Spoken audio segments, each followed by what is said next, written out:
दोस्तों इस वक्त मालदीव सब कुछ जानकर भी अनजान बना हुआ है। जहां एक तरफ मालदीव भारत से जमकर दुश्मनी मोल ले रहा है तो वहीं दूसरी तरफ चीन का घनिष्ठ मित्र बना हुआ है।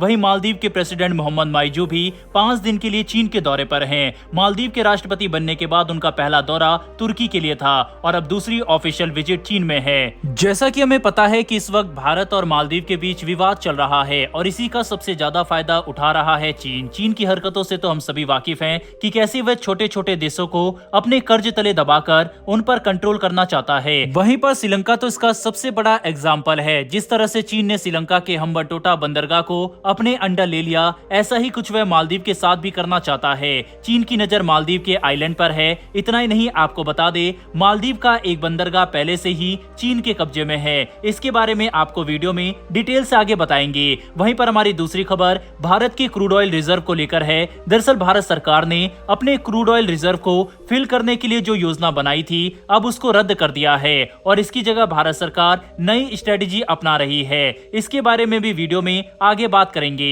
दोनों खबर काफी इंटरेस्टिंग है, इसीलिए वीडियो को अंत तक जरूर देखिएगा। साथ ही अगर आप हमारे चैनल पर पहली बार आए हैं तो नीचे दिए गए सब्सक्राइब बटन को प्रेस कर बेल आइकन को जरूर दबा लें। तो चलिए शुरू करते हैं इस वीडियो को। दरअसल वो कहते हैं ना कि जो आगे तक की सोच कर चलता है वह समझदार होता है और इस वक्त उसका जस्ट उल्टा कर रहा है मालदीव। फिलहाल के लिए तो भारत और मालदीव विवाद में चीन मालदीव को खूब सपोर्ट कर रहा है तो मोहम्मद माइजू को बहुत मजा आ रहा है। लेकिन अब आगे चलकर जब चीन उनके आइलैंड को हथियाने लगेगा तब वह रोते घूमेंगे और उस समय भी भारत उनका साथ नहीं देगा। दरअसल दोस्तों हैरानी की बात यह है कि मोहम्मद माइजू सब कुछ जानकर भी इस तरह की हरकतें कर रहे हैं। चीन ने पहले से ही मालदीव में एक द्वीप को 50 साल के लिए लीज पर लिया हुआ है। ये बात मोहम्मद माइजू जानते हैं, लेकिन फिर भी उन्होंने आंखों पर पट्टी बांध ली है। वहीं पर इस आइलैंड का नाम है फेदू फिनोलू। ये मालदीव की कैपिटल माले और वहां के एयरपोर्ट के एकदम पास है। दोस्तों अब्दुल्ला यामीन ने अपनी सरकार में इस आइलैंड को चीन को दे दिया था। वह चीन के इतने कट्टर सपोर्टर थे कि उन्होंने अपने देश के लोगों के हितों का ध्यान तक नहीं रखा और जमकर करप्शन किया। अब इन्हीं के नक्शे कदम पर चल रहे हैं मोहम्मद माइजू और चीन के चमचे बने हुए हैं। अब्दुल्ला यामीन के बाद जब इंडियन सपोर्टर इब्राहिम मोहम्मद सलू सत्ता में आए तो उन्होंने इस आइलैंड पर चीन के सभी कार्यों को रोक दिया था।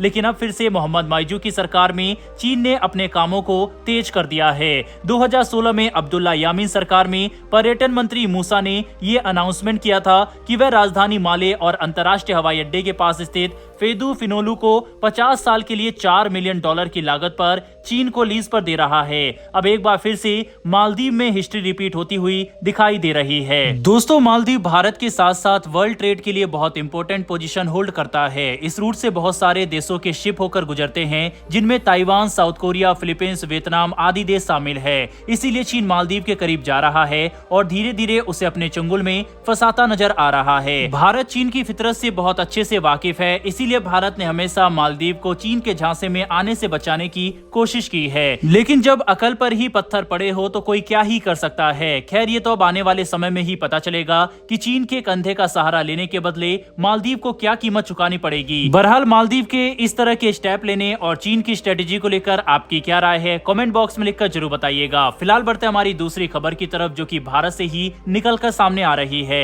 दरअसल भारत ने बहुत बड़ा कदम उठाते हुए अपने क्रूड ऑयल की रिजर्व को न भरने का फैसला लिया है।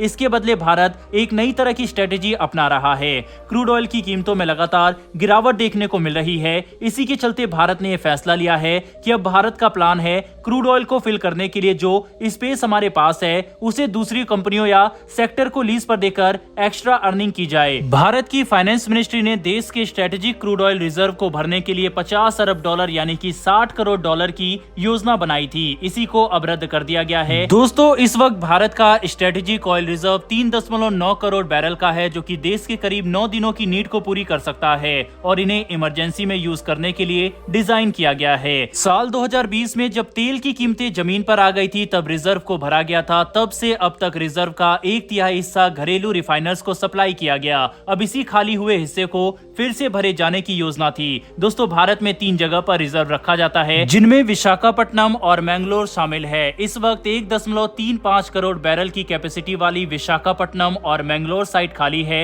इन्हीं को भरने की बात चल रही थी और अबू धाबी वाली साइट को नेशनल ऑयल कंपनी को लीज पर दिया गया है। बहरहाल दोस्तों इस वीडियो में इतना ही। नहीं, लेकिन आपके हिसाब से जिस तरह से लगातार अपने आइलैंड को मालदीव चीन को दे रहा है, क्या आपको लगता है आने वाले समय में श्रीलंका की तरह ही हाल मालदीव का हो सकता है या फिर नहीं? अपनी राय कमेंट बॉक्स में लिखकर जरूर बताइएगा। साथ ही अगर आपको ये इन्फॉर्मेशन और वीडियो पसंद आई हो तो वीडियो को लाइक करके हमारी आने वाली डेली ऐसी वीडियो के लिए चैनल को सब्सक्राइब कर बेल नोटिफिकेशन अवश्य दबा लें। फिर मिलेंगे ऐसी एक नई वीडियो के साथ। धन्यवाद। जय हिंद।